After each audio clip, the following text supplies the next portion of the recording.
Pagdating naman sa aircon, naka number 1 lang tayo. Pero malamig.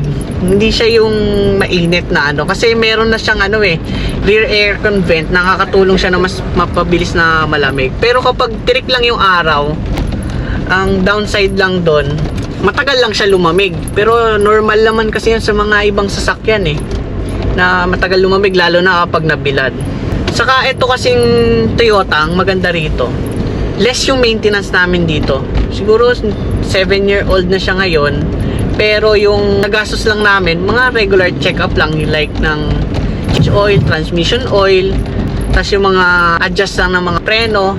Yun lang yung mga ginawa namin dito. Isa lang yung napagawa namin talaga na nasira, yung power lock sa likod. Siguro dahil naka-alarm kasi to dati, pina-alarm namin. Kaya lang, nasira yung alarm. Nadamay yung power lock kasi nalalak namin siya ng